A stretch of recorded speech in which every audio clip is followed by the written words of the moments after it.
하나님의 사람이라는 정체성을 잃어버린 두 사람. 하나님의 사람이라는 정체성을 잃어버린 두 사람. 정체성이라는 말 한마디로 보면 내가 누구인가를 아는 거죠. 너 누구야? 저 누구입니다. 아무개입니다.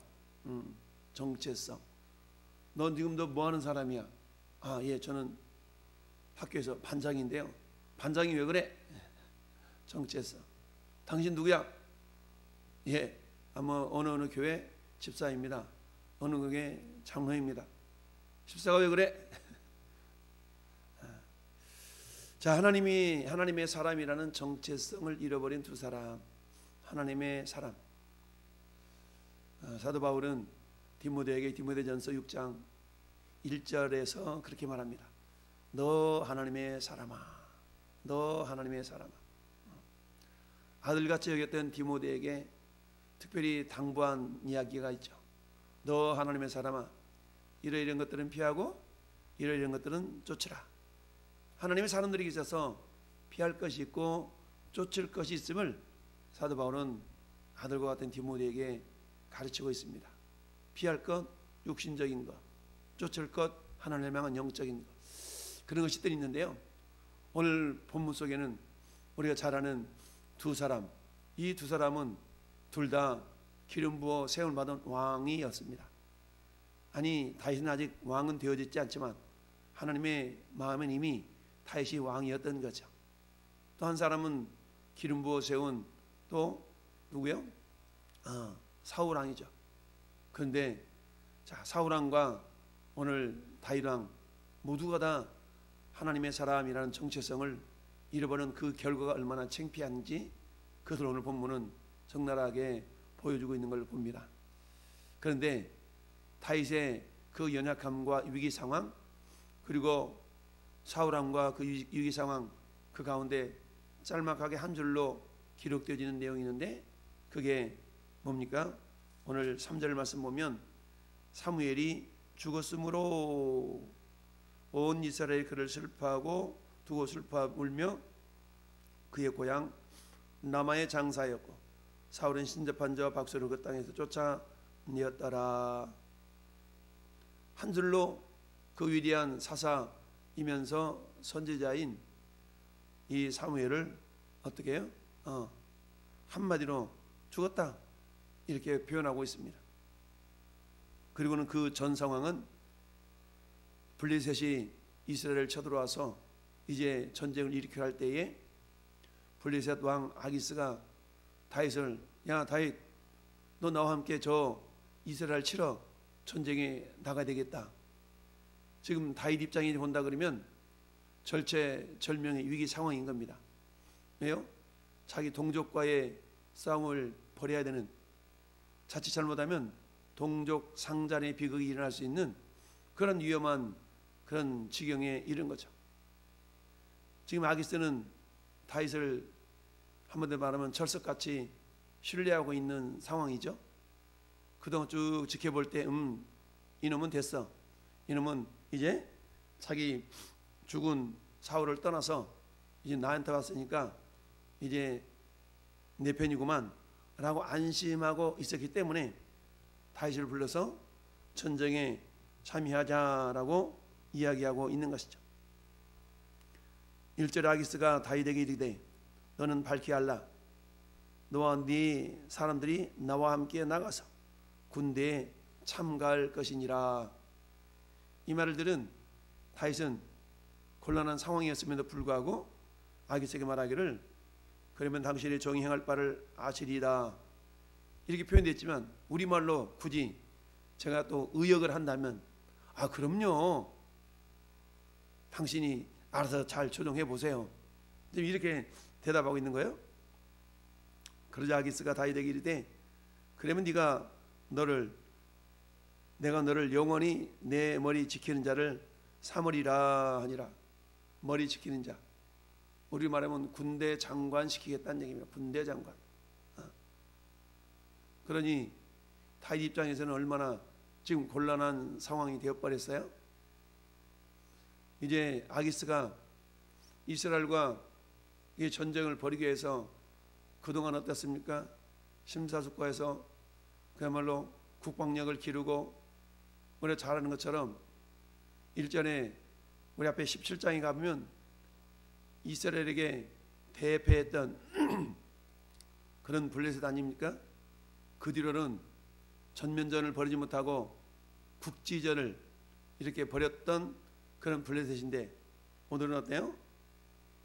전면전을 이제 벌이기 위해서 이제 준비했던 그런 아기스거든요. 그래서 지금 이 상황 가운데 아기스 입장에서는 다윗의 어떤 그 힘도 필요했던 겁니다. 그러니까 올라가서 함께 싸우자라고 지금 말을 했던 거죠. 자, 여러분 우리가 다윗을 한번 생각해 볼까요? 다윗이 이 지경까지 오게 된 이유는 왜 그랬어요? 한번 잘못 거짓말하는 바람에 이 거짓말이 또 꼬여서 다시 꼬여서 이제 아기스에게 신임을 얻었지만 거꾸로 자기 동족에게는 엄청난 해를 가할 수 있는 그런 또 위치에 처하고 말았다는 것이죠. 뿐만 아니라 다윗은 사울에 쫓기고 쫓김을 당하다가 결국 어때요? 하나님 의지하는 삶을 살기를 살았지만 어때요? 블레셋이라는 지역으로 다시 찾아 들어감으로 하나님 마음을 조금 섭섭하게 하는, 이놈 봐라 말하자면 이런 거죠. 그러다 보니까 어때요? 한번 잘못 선택되어진 그런 잘못은 계속적인 또 다른 잘못을 일으키게 된다라는 얘기입니다. 자, 이처럼 다윗이 한번 잘못한 것은 어때요? 빨리 돌이켜야 되는데 그것을 돌이키지 않으니까 어때요? 지극히 또한 비천한 자리로 내어 떨어지게 되는 것을 보게 됩니다. 저는 여러분들은 하나님의 자녀로서의 자존심, 하나님의 자녀로서의 자존감, 이 두 가지를 늘 잃지 말아야 됩니다. 우리 흔히 그러잖아요. 너는 별도 없냐? 무슨 말이에요? 자존심이 없냐? 이런 뜻이죠. 우리가 굳이 따진다면 하나님의 사람으로서의 자존심이라는 것은 자신을 위한 것이라기보다는 하나님의 명예, 하나님의 영광을 위한 것이다 라고 표현할 수 있습니다. 그와 반면에 하나님의 자녀라는 자존감이라는 것은 자신을 위한 거죠. 환경과 상황이 아무리 위급하다 할지라도 내가 하나님의 자녀, 하나님의 사람이라는 자존감이 있다면, 내가 꼬그러진다 할지라도 내가 하나님의 자녀인데 하나님이 나와 붙들고 있는 나를 지키고 계시는데 라는 그런 자존감이 있다면 외부적인 어려움, 시련을 이겨낼 수가 있다라는 얘기고, 또 하나님의 자녀, 하나님의 사람이라는 자존심이 있다면 그 자존심으로 하나님의 체면을 구기는 그런 존재가 아니라 하나님의 체면을 세워드리는, 좀 거룩하게 고상하게 표현해서 하나님의 영광을 드러내는 그런 사람, 그런 성도가 될 수가 있는 것이죠. 자, 그런데 이런 모습들이 오늘날 저나 여러분들에게도 마찬가지입니다. 하나님의 사람이라는 정체성을 잃어버리면 세상 사람들에게 밟히게 된다라는 얘기입니다. 여러분, 예수님 마태복음 5장에서 소금이 만일 그 맛을 잃으면 무엇에 쓰겠느냐? 다만 밖에 버려져 사람들에게 밟힐 뿐이다 라고 말씀하고 있죠. 이 말씀만 딸랑 떼놓고 우리는 이해가 안 돼요. 왜 소금이 맛을 잃어버릴 수가 있지? 소금이 어떻게 짠맛이 잃어버리지? 왜 이렇게 생각하잖아요. 우리는 저 해안에서 채굴한 바다에서 채굴한 그런 소금만을 생각하니까 그러죠? 근데 이스라엘에는 그런 소금 말고 여러분, 흙에서 채취한 소금, 암염이라고, 암염. 우리가 그 아브라함의 조카 롯이 소돔과 고모라 땅에 피신했을 때 하나님께 그들을 이끌어내서 소돔과 고모라 땅을 멸망시키는 상황에 뒤를 돌아보지 말라고 명했던 천사 말을 어겼을 때에 롯의 아내가 뭐가 됐다고 그랬어요? 소금 기둥이 됐다고 그랬잖아요. 그 지역 자체가 암염, 그러니까 소금으로 된 그 산이 있거든요. 흙에 짠 기운이 있는 거죠. 그래서 어때요? 그곳에서 소금기를 이렇게 추출해내서 소금으로 쓰는데, 그러면 그 소금기가 빠져버린 그 흙은 어때요? 이제 소금기가 빠졌으니까 밖에 이게 버려지겠죠? 그래서 어때요? 그게 밟히운다는 얘기입니다. 그러니까 소금기를 빼내기 전에는 그 암염이 귀한 거야. 근데 거기서 소금기를 빼낸 암염에는 뭐만 남았냐? 흙만 남은 거거든요. 이게 밝게 버려져서 밟히운다는 얘기입니다. 그런 의미를 이스라엘 백성들은 이미 잘 알고 있었어요. 그래서 소금의 맛을 잃으면 무엇으로 짜게 하리요? 다만 밝게 버려져 사람들에게 밟힐 뿐이다라는 그런 말씀은 이스라엘 지형을 이해해야만이 우리가 이해할 수 있는 말씀이죠. 마찬가지로 영적인 소금기, 다른 말로 말하면 하나님의 자녀의, 하나님의 사람의 정체성, 이것을 잃어버리면 세상 사람과 다를 바가 없다는 얘기입니다. 전혀 구분이 안 된다는 얘기죠. 오늘 다윗은 사울의 추격을 피해서 자기 몸뚱아리는 안전하다고 생각했지만 그의 심령 자체는 편안하지 않았을 거예요. 내가 하나님의 사람이고 사무엘을 통해 기름 부음 받은 왕인데 당장에 왕의 자리에 올라가지 않았지만 이미 왕으로 선택이 되어졌고 기름까지 부음을 받은 존재인데 라는 그런 정체성을 늘 잊지 말았어야 되는데 그걸 잃어버리니까 어때요? 자기 목숨을 부지하게 해서 이방 땅 블레셋으로 숨어 들어가는 그런 체면을 구기는 그런 모습을 보였던 거죠. 이와 반면에 또 한 사람, 하나님의 사람의 정체성을 잃어버린 이 사울왕, 사무엘 선지자가 있을 때는 그나마 하나님의 말씀에 의해서 가르침을 받았고 그에 따르는 삶을 살았어요. 그걸 단편적으로 보인 말씀이 사울은 신접한 자와 박수를 그 땅에서 쫓아내었더라. 왜요? 사무엘 선지자가 살아생전에 그런 미리 모습을 가르쳤고 보였기 때문에. 그런데 막상 사무엘 선지자가 죽어버리니까 어떤 일이 발생해요? 당장에는 그래 나도 한번 이러면서 신접한 여인 박수들 다 쫓아냈지만 이내 신접한 여인을 다시 찾는 그 어리석음을 보이고 있습니다. 그 상황은 뭐예요? 블레셋 사람들이 모여서 수넴에 이르러 진침해 사울이 온 이스라엘을 모아 길보아에 진쳤더라.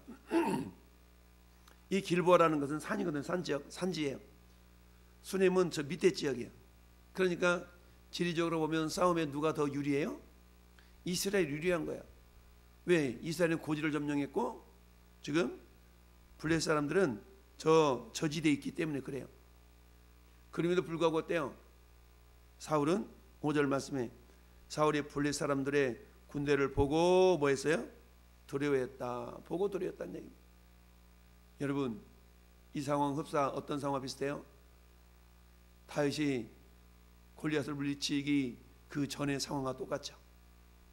이스라엘 군대가 골리앗을 보고 두려워서 감히 싸움에 나갈 그런 어떤 마음을 품지 못했을 때에 다윗이 골리앗을 물리침으로 용기 백배하여 블레셋을 물리쳐 이겼던 그 경험. 그런데 지금 상황은 어때요?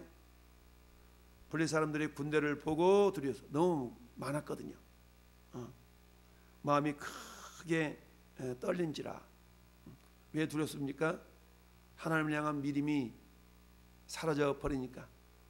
다윗도 하나님을 향한 믿음이 사라져 버리니까 인간적인 생각만 나타나서 자 그러면 내가 저쪽으로 피하면 되겠네 라고 인간적인 생각에 의한 판단으로 블레셋 땅으로 들어간 거고, 그리고 어때요?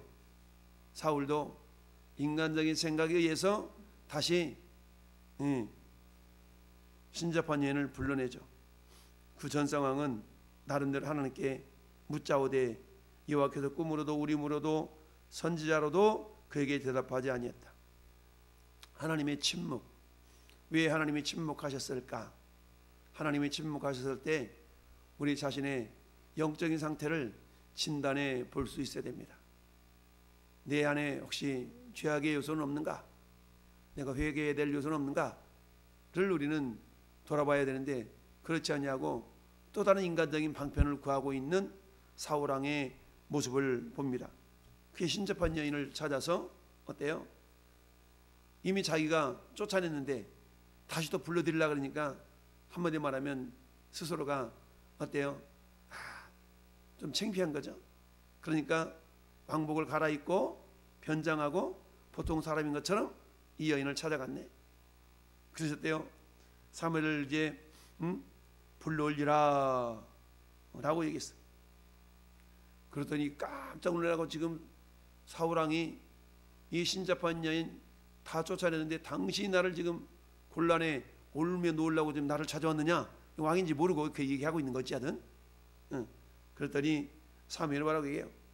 10절에 맹세하노니 네가 이 일로는 벌을 당하지 아니하리라. 누구를 불러올리리까? 그랬더니 사무엘을 불러올리라. 근데 알고 보니까 이게 사울왕인 것이 들통이 났죠. 깜짝 놀랐더니 아까 얘기했던 것처럼 죽지 않겠다라는 그런 약속을 했기 때문에 이 여인이 안심한 거죠. 자, 결국 사무엘 올라왔네. 여기에 대한 그 내용은 우리 내일 묵상해 보기로 하고, 어쨌든 오늘 말씀의 제목 뭡니까? 하나님의 사람이라는 정체성을 잃어버렸을 때 나타나는 그런 모습을 봅니다. 사랑하는 여러분이요, 우리도 역시 크게 다를 바가 없어요. 하나님의 사람들은 인생의 문제가 맞닥뜨려졌을 때, 인생의 문제가 우리에게 다가왔을 때 우리는 하나님의 방법으로 그 문제를 해결하려고 해야 됩니다. 오늘 비록 사울이 하나님을 찾았고 선지자를 찾았고 우림과 둠밈을 통하여서 뭔가 뜻을 구했지만 대답이 없었다. 그럼에도 불구하고 사울이 해야 될 일은 하나님 뜻을 기다려야 되는 그런 믿음을 하나님께 보였어야 됩니다. 근데 그 믿음을 보이지 않았던 거죠. 다윗도 역시 마찬가지 아닙니까? 사울에게 쫓기는 신세였긴 하지만 여전히 내가 눈을 들어 산을 보리라. 나의 도움이 어디 있었고 나의 도움은 천지를 지으신 여호와에게로 소이다라는 그런 찬송의 가사처럼 묵묵히 하나님 때를 바라보며 하나님께 기도하고 기대하고 기다려서 하나님의 기적을 맛봐야 되는데 그렇지 않았다는 얘기입니다. 우리 하나님의 여러분, 하나님 향한 믿음이 상실되어지고 하나님의 사람이라는 정체성이 상실되어질 때 우리는 인간적인 방법, 세상의 방법을 우리가 추구하게 됩니다. 그런데 안타깝게도 문제가 해결되는 것이 아니라 문제가 더욱더 심각한 쪽으로 빠지는 경우가 많이 있다는 걸 기억하면서 오늘도 묵묵히 하나님의 손길을 바라보며 하나님께 기도하고 기다려서 마침내 하나님의 기적을 경험하는 하나님의 사람들이 될 수 있기를 예수님의 이름으로 축원합니다.